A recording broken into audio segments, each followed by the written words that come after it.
A blefaroplastia é uma cirurgia plástica para o excesso de pele das pálpebras tanto inferiores quanto superiores. Além dos problemas estéticos que podem deixar o rosto com aspecto envelhecido ou até mesmo assimétrico, a visão pode ser amplamente afetada. A cirurgia é indicada para pacientes com mais de 40 anos e medicações anticoagulantes devem ser evitadas um mês antes da cirurgia. O procedimento deve ser feito pelo oftalmologista especializado em cirurgia plástica ocular e é conhecido como blefaroplastia clássica. Mas a cirurgia é sempre indicada? Quais os cuidados devidos? Saiba mais agora no Bendita Hora. Recebendo aqui a doutora Amanda Sanches. Doutora Amanda, muito obrigado, viu? Tá aqui Boa com a gente. tarde. Doutora Amanda já esteve aqui com a gente. Foi maravilhosa aquela participação. E a doutora Amanda, ela é oftalmologista e também especialista em cirurgias plásticas desse tipo, né, doutora Amanda? Muito obrigado. Doutora Amanda arrasou da outra vez. A única coisa que me deixou muito triste é que ela não aceitou tomar café. Hoje eu tomo café. Ai, hoje eu tomo café. Ela vai fingir que vai tomar. Não, eu tomo. Doutora, Hoje eu tomo. mais ou menos deu uma explicada, mas o que vem a ser blefaroplastia?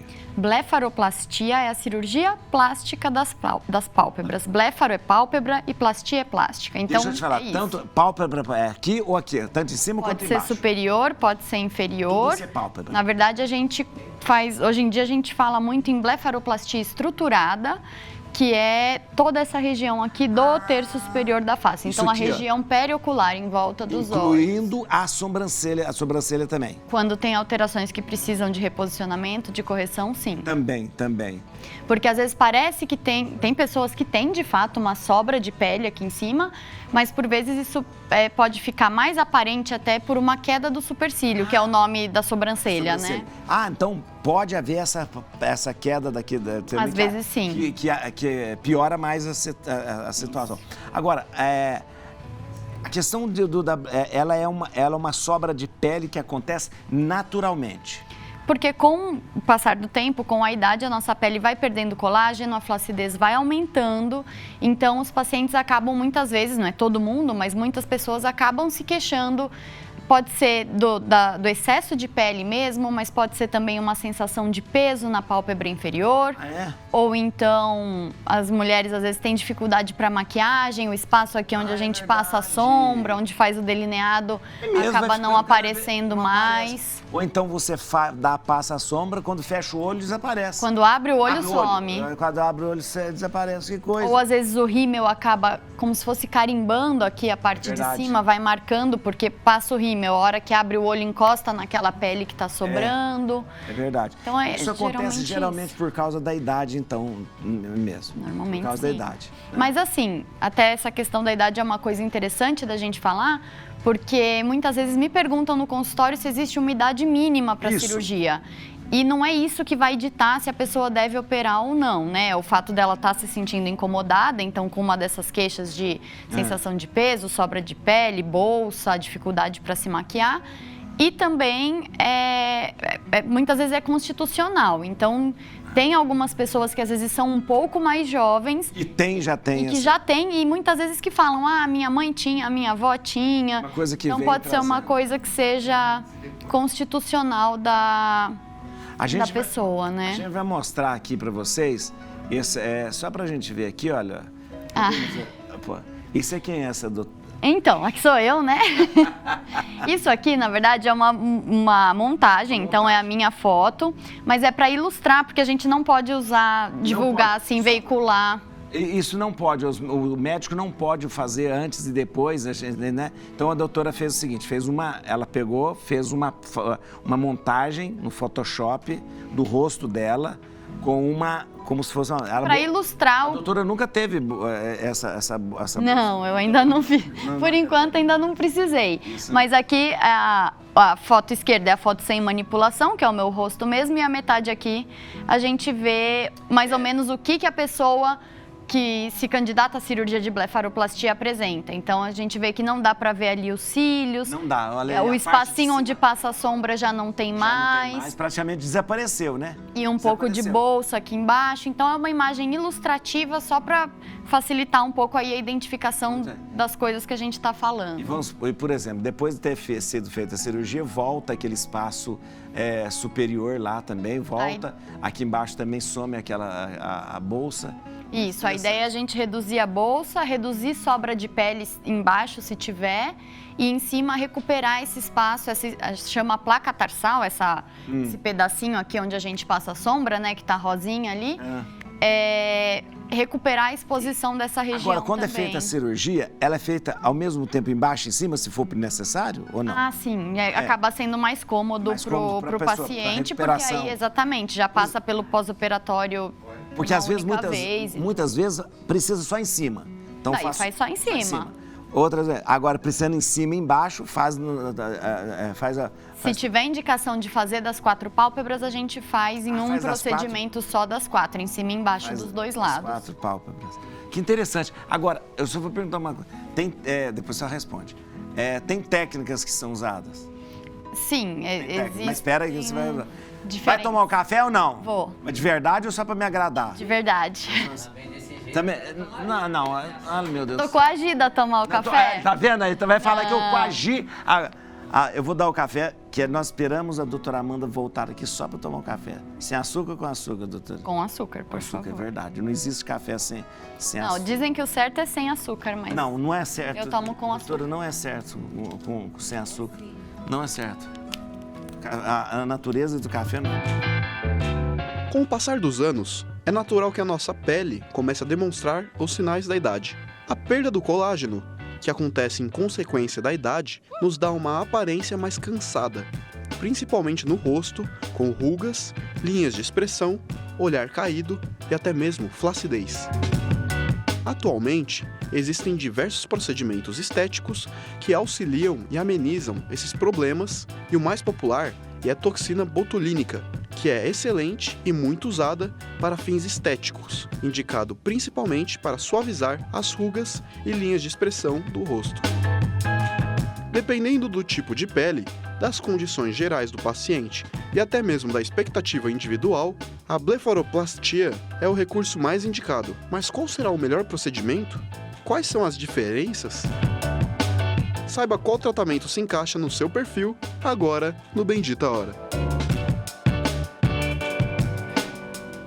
Vamos lá. Isso é bom falar. A gente estava falando aqui, Botox é marca, mas a gente acaba falando Botox, igual Bombril, Gillette, Modis, acaba falando o que virou o nome. Mas vamos lá.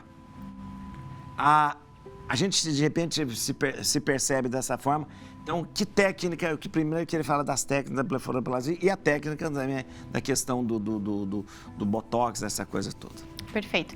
Bom, a blefaroplastia, como a gente falou, é a cirurgia. Isso. Então, existem diversas técnicas, que aí isso vai ser individualizado para cada paciente. Para cada paciente. Mas, por exemplo, o que a gente estava até comentando antes do programa, para retirada de bolsa de gordura. Se a pessoa já tiver a flacidez da pele, a gente retira o que tem de sobra de pele e pelo mesmo caminho, retira a bolsa de gordura.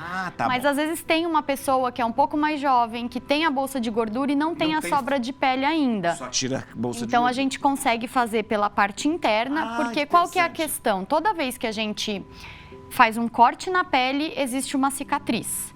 Na região da pálpebra, por ser uma pele muito fina e pelo fato da gente ter como esconder nessa dobrinha aqui em cima do olho, é uma cicatriz que fica muito discreta. Então dá para fazer por fora, que vai ficar bem discreta, mesmo quando você fechar o olho, abrir o olho. Não vai ver nada aqui. Fica escondida na dobrinha ou então escondida aqui embaixo da linha dos cílios. Cílios, não dá. Então, fazendo por fora. Agora, pode fazer por dentro mesmo também? Se não for retirar a pele, a gente faz por dentro. Porque aí evita essa questão de se formar uma cicatriz, porque ainda que ela seja praticamente imperceptível, ela tá lá, né? Agora, quando corta por dentro, não fica arranhando o olho, não é mais difícil assim, fica incomodando o olho? Não, a conjuntiva, que é o acesso que a gente faz, costuma cicatrizar cicatrizar super bem. Claro que o oftalmologista deixa medicação, deixa lubrificantes, né, para amenizar esses sintomas. Pode ter, às vezes, uma sensação assim de uma areinha, mas não é. O pós-operatório da blefaroplastia, eu brinco com as pacientes, eu falo que ele é muito mais feio do que desconfortável. Porque ele dá muito hematoma. Por ser uma pele fina, que por um lado é bom porque cicatriza super bem, por outro lado tem uma tendência, é uma região mais delicada, então tem uma tendência de ficar mais roxo, mais inchado, principalmente aí nos primeiros dias. Então, assim, fica roxinho, fica marcado, falo, fica feio, mas em termos de desconforto, de dor, a maioria dos pacientes tomam um analgésico comum, desses que a gente toma em casa, assim, com a dor de cabeça e já fica super bem, não precisa de nada além disso. É uma cirurgia que você faz no hospital, não é em consultório. Precisa fazer em ambiente de centro cirúrgico, porque precisa de todo o material estéreo, precisa ter os cuidados. Eu faço a cirurgia sempre com sedação, é possível fazer só com anestesia. Com sedação dá? Só com sedação? Não precisa geral, não? Não, geral não. É que tem gente que faz só com local. Sei. Que é a picadinha, né? Tipo, eu brinco anestesia de dentista. Mas a pessoa não precisa tomar geral, não? Então. Não precisa de geral, mas eu gosto da sedação porque fica mais confortável. O paciente ser operado o tempo todo acordado é desconfortável. Fica falando, dando palpite também no operador. Não, isso não, mas tem que ficar quietinho. Então, para o paciente é mais confortável receber um remédio para dormir. Olha que interessante. Então, tem que ser em ambiente de centro cirúrgico, com monitorização, né? Para ver o coração, para ver pressão, frequência cardíaca, tudo. Mas opera e vai embora para casa no mesmo dia. Então, não precisa ser dentro de hospital, passar a noite internado, essas coisas não. E você falou, quando você estava falando, você disse assim, as pacientes e tal...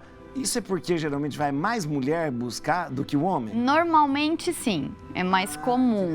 Mas se faz a cirurgia em homens também, isso é uma coisa inclusive importante da gente até falar, né? Porque às vezes acham que é cirurgia só pelo fato de ter essa questão de ser estético, é coisa, né, só de mulher. Agora não é só estético, né? Porque de repente se está muito volume de pele, pode... Tem pessoas que têm dificuldade da abertura do olho, né, por conta da sobra de pele, ou mesmo da pálpebra não só sobrando pele, mas dela tá mais baixa, tá caída.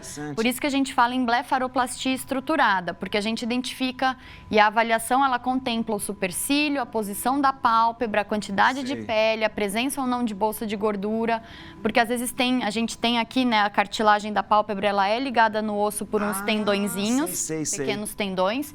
Então, às vezes você precisa dar um pontinho no músculo, precisa prender um tendão, não é simplesmente cortar o que está sobrando, cortar o que tá sobrando. Porque às vezes não só não melhora, como pode até piorar. Então, precisa fazer bem direitinho a avaliação. A senhora faz, quem quiser fazer, pode fazer com a doutora Amanda. Eu perguntei para ela se eu já tinha que fazer, ela falou que ainda não, dá para esperar mais um pouco. Quem fez isso foi o William Bonner, né? O William Bonner fez, ele tinha uma bolsa enorme aqui. Não fez, eu tenho duas. Eu vou fazer. Eu quero agradecer, senhora, muito obrigado. E eu queria muito que você seguisse a doutora Amanda no Instagram, @doutora Amanda Sanches, mas é assim que escreve, @dra.amandasanches. Eu com Z no final, @dra.amandasanches. Ou procurar ela para fazer também uma blefaroplastia, que vai ficar muito bom. E ver ela tem bastante conteúdo no Instagram dela, então é muito bom. Siga lá que você vai ficar por dentro de tudo. Muito obrigado, doutora. Obrigada, padre. Ainda mais quando tomo café aqui.